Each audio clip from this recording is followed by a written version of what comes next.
साथियों, आज हम जिस टॉपिक पर बात करने वाले हैं वो है प्रोटीन। पिछले लेक्चर में हमने जाना कि प्रोटीन के जो मोनोमर होते हैं वो एमिनो एसिड होते हैं। एमिनो एसिड आपस में कंबाइन होते हैं और प्रोटीन का फॉर्मेशन करते हैं। तो प्रोटीन क्या होते हैं ये हम बहुत अच्छे से जान चुके हैं कि जो कार्बन से, ऑक्सीजन से, हाइड्रोजन से, नाइट्रोजन से और कभी कभी सल्फर, फास्फोरस और कभी कभी नॉन प्रोटीनिक ऑर्गेनिक ग्रुप से, मेटेलिक आयन से मिलकर फॉर्म होते हैं। क्या कहलाते हैं? प्रोटीन कहलाते हैं। तो एक प्रोटीन के अंदर बहुत सारी चीज़ें हो सकती हैं और ये भी हमें पता है कि दो एमिनो एसिड एक दूसरे के पास पास आते हैं और वो आपस में एक पेप्टाइड बॉन्ड फॉर्म करते हैं और इस तरह पेप्टाइड बॉन्ड के फॉर्म होने से एमिनो एसिड आपस में कंबाइन हो जाते हैं और प्रोटीन का फॉर्मेशन करते हैं। तो ये हमने देखा था कि एक एमिनो एसिड के अंदर दो तरह के ग्रुप होते थे, एक एसिडिक ग्रुप होता था, एक बेसिक ग्रुप होता था और जो आपका मीडियन कार्बन होता था, बीच का कार्बन होता था, उससे साइड चेन लगी होती थी और लगभग 25 टाइप के ग्रुप इस साइड चेन के फॉर्म में जुड़ जाते हैं और 25 टाइप के एमिनो एसिड का फॉर्मेशन होता है, जिसमें से कुछ एसेंशियल थे तो कुछ नॉन एसेंशियल एमिनो एसिड थे।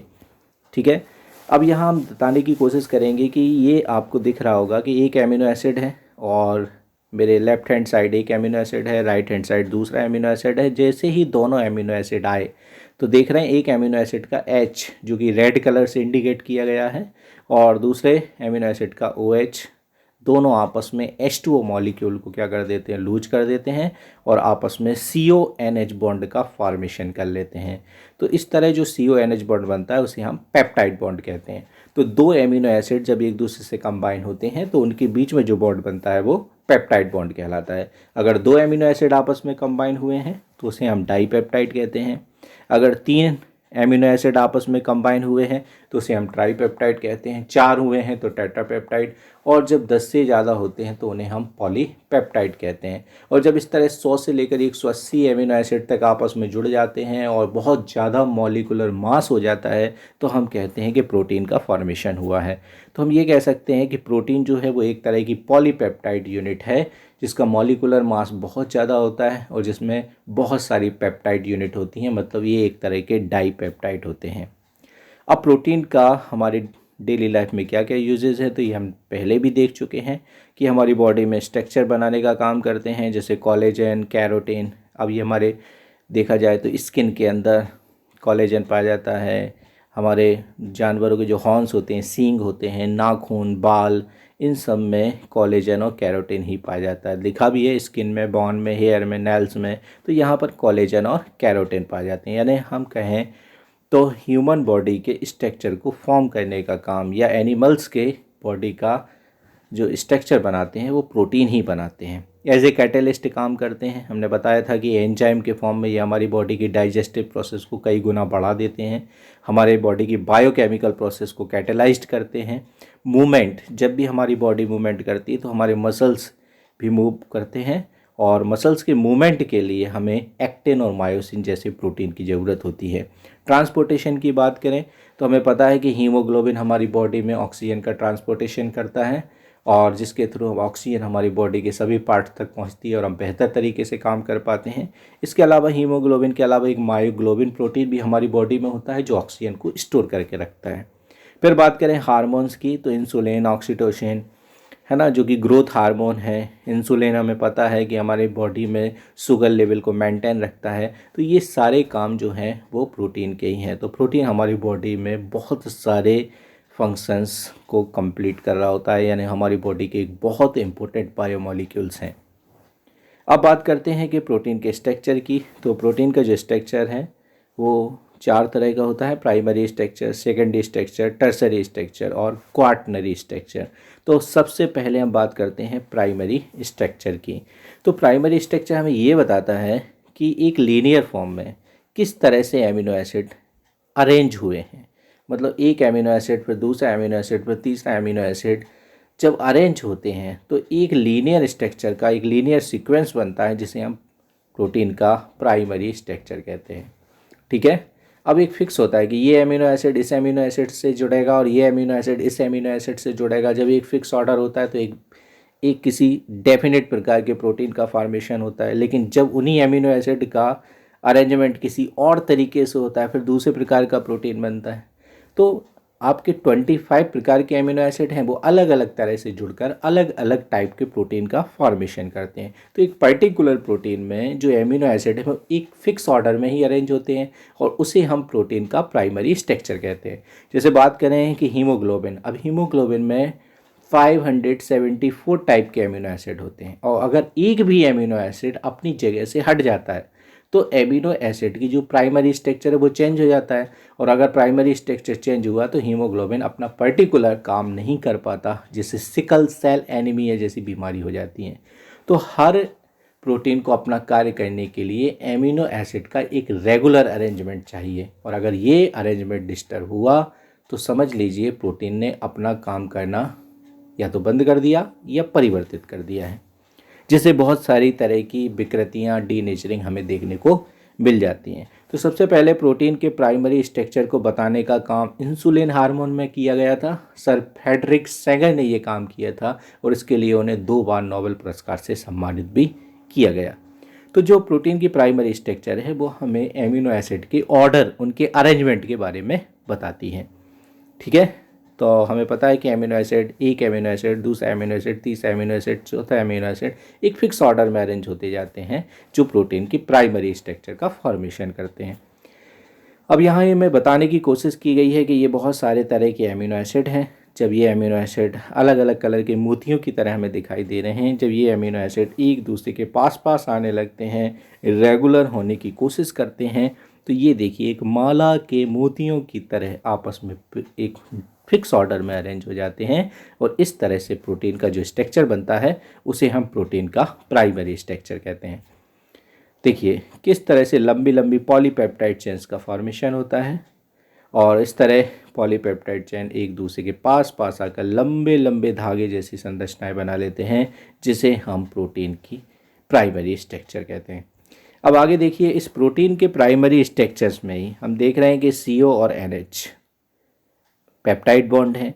अब CO और NH यहाँ पर देखिए आप कि ये CO का O और NH का H, अगर ये आपस में भी हाइड्रोजन बॉन्डिंग करने लगे, ये CO का O, ये देखिए CO का O और NH आपस में बॉन्डिंग करने लगे, ये आपस में बॉन्डिंग करने लगे, ये आपस में बॉन्डिंग करने लगे, तो होगा क्या कि इधर से भी ये जो आपके एमिनो एसिड की यूनिट है ये हेलिक्स फॉर्म ले लेंगी, यानी कुंडलित हो जाएंगी, सर्पिलाकार होने लगेंगी, जिससे जो पेप्टाइड की जो सीरीज़ है, जो पेप्टाइड की श्रृंखला है, वो सीधी ना रहकर सर्पिलाकार हो जाएगी। देखिए मैं बताने की कोशिश करूँगा कि मान लीजिए एक प्रोटीन की यूनिट है, यहाँ पर CO बॉन्ड है, यहाँ पर NH है, फिर यहाँ पर मान लीजिए CO है और यहाँ पर NH है।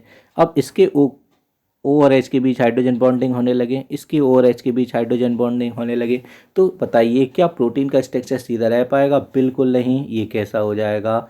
हेलिक्स फॉर्म में आ जाएगा, कुंडली आकार में आ जाएगा, सर्पिल आकार हो जाएगा, स्पाइरल हो जाएगा और इसी तरह से प्रोटीन का जो स्ट्रक्चर बनेगा वो प्रोटीन का सेकेंडरी स्ट्रक्चर बनेगा।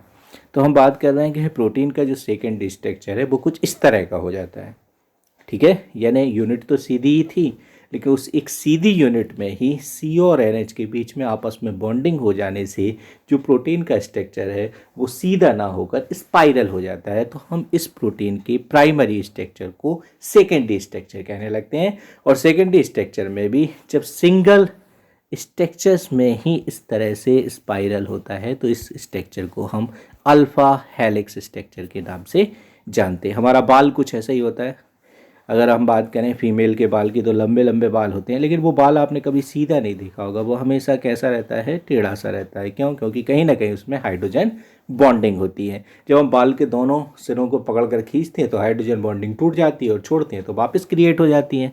तो ये जो स्ट्रक्चर है ये प्रोटीन का आपका कौन सा स्ट्रक्चर है? Alpha helix structure. सेकेंडरी में अल्फा हेलिक्स स्ट्रक्चर है। अब बात करते हैं आगे कि मान लीजिए ये तो हम एक ही यूनिट की बात कर रहे थे, अब सपोज़ कि 2 यूनिट एक दूसरे के पास पास आ गई। ये देखिए इसमें कि एक है आपकी यूनिट ये है और दूसरी यूनिट आपकी ये है। अब मान लीजिए 2 यूनिट एक दूसरे के पास पास आ जाती हैं, तो दोनों यूनिट के एक दूसरे के पास पास आने से आप क्या देख रहे हैं कि कहीं कहीं R के सामने आ रहा है। तो R जब R के सामने आएगा मतलब कार्बन कार्बन के सामने आएगा तो एक दूसरे को रिपल करेगा। जबकि यहाँ देखो O के सामने कौन आ रहा है, H, यहाँ O के सामने कौन आ रहा है, H। तो जब O के सामने H आएगा तो ये एक दूसरे को अट्रैक्ट भी करेंगे, मतलब इनके बीच हाइड्रोजन बॉन्डिंग भी होगी। तो होगा क्या कि जब दो पेप्टाइड यूनिट एक दूसरे के सामने आती हैं तो कहीं कहीं उनमें क्या होता है, अट्रैक्शन होता है, और कहीं कहीं क्या होता है, रिपल्सन होता है।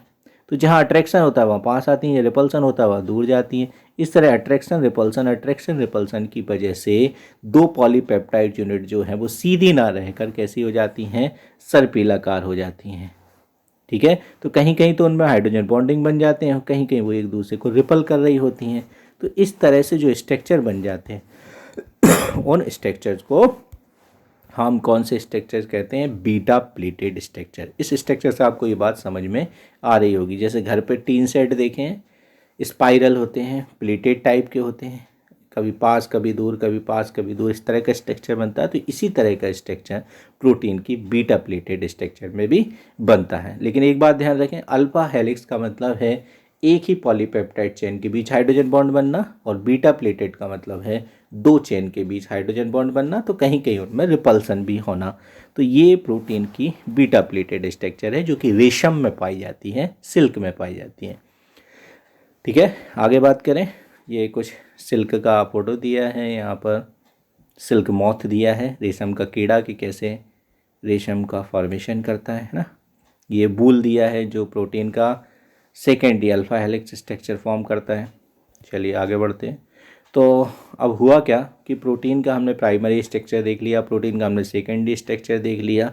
अब जब होता क्या है कि जो प्रोटीन का सेकेंडरी स्ट्रक्चर है वो और ज़्यादा बॉन्डिंग करने लगता है, और ज़्यादा फोल्डेड होने लगता है।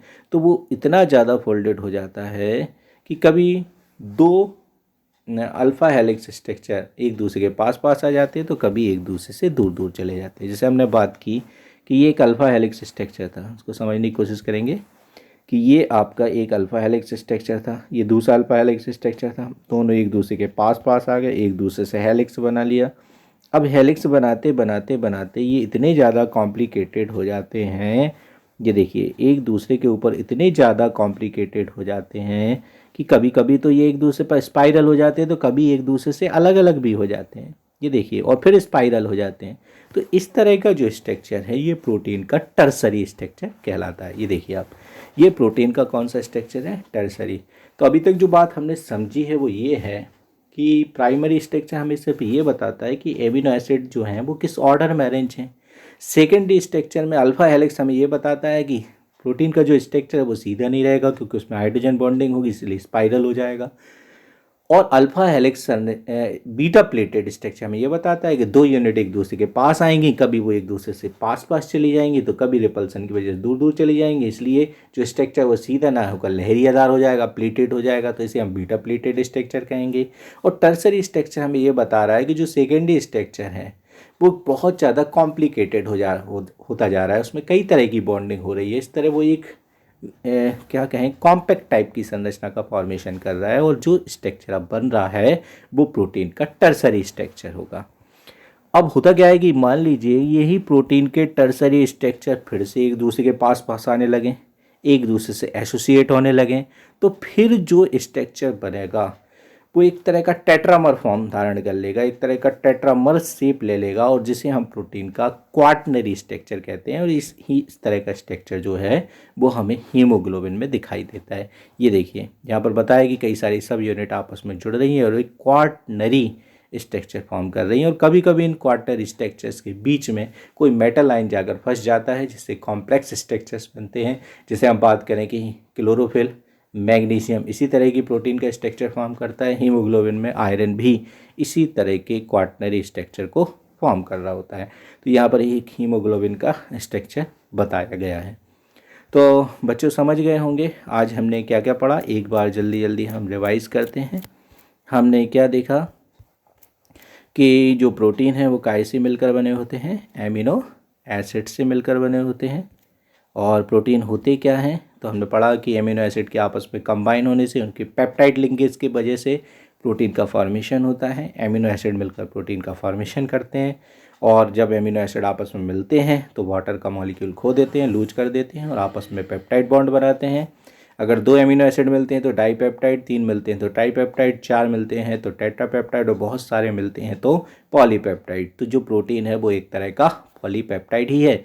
और जो प्रोटीन है वो हमारी बॉडी के स्ट्रक्चर फॉर्म करते हैं, एंजाइम के फॉर्म में कैटलिस्ट का वर्क करते हैं, हमारी बॉडी में मसल मूवमेंट के लिए जिम्मेदार होते हैं, ऑक्सीजन का ट्रांसपोर्टेशन करते हैं हीमोग्लोबिन के थ्रू।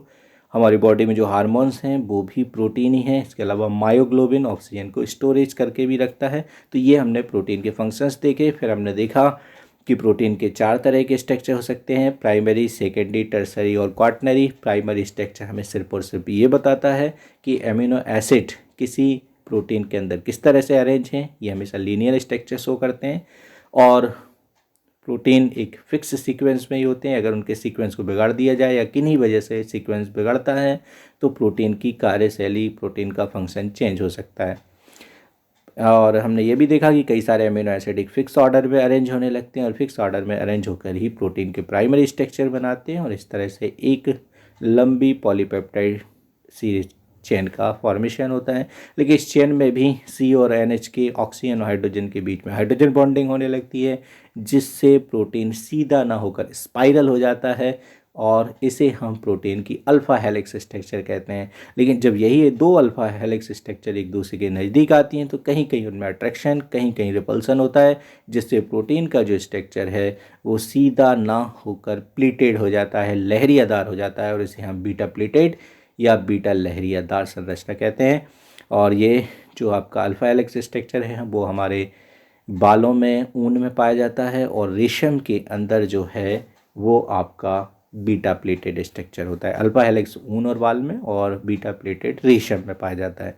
इसके बात करें तो हमने देखा कि जब सेकेंडरी स्ट्रक्चर और ज़्यादा कॉम्पैक्ट होने लगता है तो टर्सरी स्ट्रक्चर बनता है और जब टर्सरी स्ट्रक्चर भी और ज़्यादा कॉम्पैक्ट स्ट्रक्चर धारण करते हैं तो टेट्रामर फॉर्म में आ जाते हैं और क्वाटरनरी स्ट्रक्चर ऑफ प्रोटीन का फॉर्मेशन होता है, जो कि बहुत ज़्यादा कॉम्पैक्ट होता है, जिसमें कई तरह की बॉन्डिंग हो सकती है और हीमोग्लोबिन इसका सबसे बढ़िया एग्जाम्पल है। तो इस तरह से हमने प्रोटीन के बारे में सीखा, हमने प्रोटीन के स्ट्रक्चर के बारे में सीखा। आशा करता हूँ आज जितनी भी बातें बताई गई हैं वो सब आपको समझ आई होंगी। Thank you very much.